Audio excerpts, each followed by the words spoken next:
हमारे यहाँ भगवान शंकर का नाम है हर। हरि कहते हैं विष्णु को और हर कहते हैं भगवान शंकर को।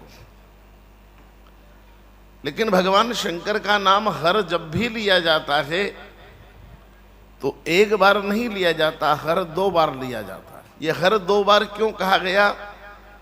पार्वती जी के साथ बोलेंगे तो भी 2 बार हर बोलना है। नमः पार्वती पतये हर हर महादेव। गंगा जी के साथ बोलेंगे तो भी 2 बार बोलना हर हर गंगे। नर्मदा जी के साथ भी बोलेंगे तो 2 बार बोलना पड़ेगा हर हर नर्मदे। अगर एक बार बोलना है तो बोलना पड़ेगा मातु नर्मदे हर। आपने टीवी पर भगवान शंकर की कथाओं का जो सीरियल देखा वो भी हर महादेव नहीं है, हर हर महादेव है। तो ये 2 बार हर का उच्चारण क्यों हुआ उसे समझेंगे तो भारतीय संस्कृति का एक अद्भुत तत्व समझ में आएगा। हर कहते हैं पूर्ण को, जो पूर्ण है उसका अर्थ होता हर। जैसे गणित में किसी विद्यार्थी ने परीक्षा दी और परीक्षा के प्रश्न पत्र का पूर्णांक 100 था और विद्यार्थी को मान लीजिए 75 नंबर आए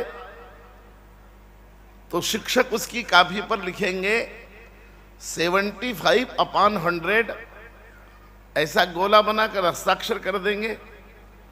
तो इसमें जो 75/100 है, जो 75/100 है, उसमें 75 अंश है और बटे की लाइन के नीचे जो 100 है वो हर है। भिन्न में ऊपर का जो न्यूमरेटर है उसे अंश कहा जाता है, डिनोमिनेटर जो है उसे हर कहा जाता है। तो 75 अंश है, 100 हर है। जो कंप्लीट है, जो पूर्ण है, वही हर है। लेकिन ये 100 नंबर का पेपर था तो अलग अलग नंबरों से बना था। पहले प्रश्न के 10 अंक थे, दूसरे के 8 थे, तीसरे के 15 थे, सबका टोटल 100 हुआ। तो ये 2 बार हर किसका टोटल है? आप नित्य रोज आरती में गाते हैं, नीलकंठ के आंगन में समझिए थोड़ी श्रद्धा से, ये जो पहला हर है ये 3 चीजों का टोटल है। आप नित्य आरती में गाते हैं, ब्रह्मा विष्णु सदाशिव जानत अविवेका, प्रणवाक्षर के मध्य ये तीनों एका। प्रणवाक्षर के मध्य ये तीनों एका अर्थात एक ब्रह्मा, एक विष्णु और एक महेश, ये तीनों मिलते तब एक हर बनता। दूसरा हर कहां से आया? एक हर में तीनों है, ब्रह्मा विष्णु महेश। दूसरे हर में क्या है? वो बड़ी प्रसिद्ध ऋचा है वेद की, यहां बैठे अधिकांश लोग को कंठस्थ होगी। वो महामृत्युंजय मंत्री की ऋचा है। उसमें कहा गया ओम त्र्यंबकम जजामहे सुगंधिम पुष्टिवर्धनम उर्वारुकमिव बंधनान मृत्योर मुक्षीयमामृतात्। ओम त्र्यंबकम 3 अंबा, महाकाली, महालक्ष्मी और महासरस्वती। तो एक हर में तीनों देवता हैं, एक हर में तीनों देवियां हैं। ये 6 ही मिलते हैं तब एक शिव बनता है। इसलिए भगवान शिव का जो ज्योतिर्लिंग है उसमें जो लिंग है, पिंड है, उसमें तीनों देवता हैं और नीचे जो जलाधारी है उसमें तीनों देवियां हैं। ये 6 ही मिले तब एक शिव बना। प्रणवाक्षर के मध्य तीनों एक, इसमें तीनों ब्रह्मा विष्णु महेश है। इसमें महाकाली, महालक्ष्मी, महासरस्वती है। 6 ही मिल जाते हैं तब एक शिव तत्व बनता है। इसलिए शिव का भक्त जब त्रिपुंड लगाता है तो त्रिपुंड में ऊपर की लाइन ब्रह्मा है, नीचे की लाइन विष्णु है, उसके नीचे की लाइन महेश है। 3 खड़ी रेखाओं से मिलाते हैं, वो है महाकाली, महालक्ष्मी, महासरस्वती। ये 6 ही मिलते हैं तब एक शिव तत्व बनता है। इसलिए बहुत बड़ी अद्भुत पुस्तक है 7 secrets of Shiv. 7 secrets of Shiv में जो ऑर्थर ने कहा कि जो भगवान शंकर के बड़े बेटे गणेश हैं, ये 6 ही तत्वों का रिप्रेजेंटेशन है, 6 एलिमेंट्स का, इसलिए उनके 6 मुख हैं। इसलिए जब आप भगवान शंकर की जय बोलते हैं तो मेरे साथ अभी आपको जय बोलना है, लेकिन अपने अपने विवाह की वर्षगांठ का स्मरण करना और फिर बोलना है। क्योंकि जब शंकर जी की जय बोलते हैं नमः पार्वती पते हर हर, तो दोनों हाथ उठाते हैं, तो इधर से तीनों देवियां चलती है, इधर से तीनों देव चलते हैं, इधर से तीनों देव चले, इधर से तीनों देवियां चली, और 6 ही मिले तो नमः पार्वती पते हर हर हुआ।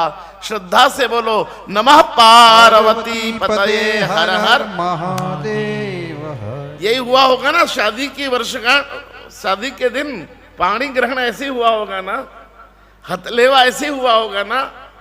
इधर से चला पुरुष, इधर से चली प्रकृति, पुरुष और प्रकृति मिली, दाम्पत्य हुआ तो ही सृष्टि आगे बढ़ी।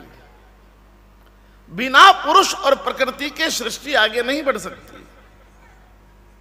इसलिए एक हर में तीनों देवता हैं, एक हर में तीनों देवियां हैं, और जो आरती आप गाते हैं उसकी मीमांसा सुनिएगा प्रेम से, बहुत श्रद्धा से, पीछे मुड़कर मत देखना।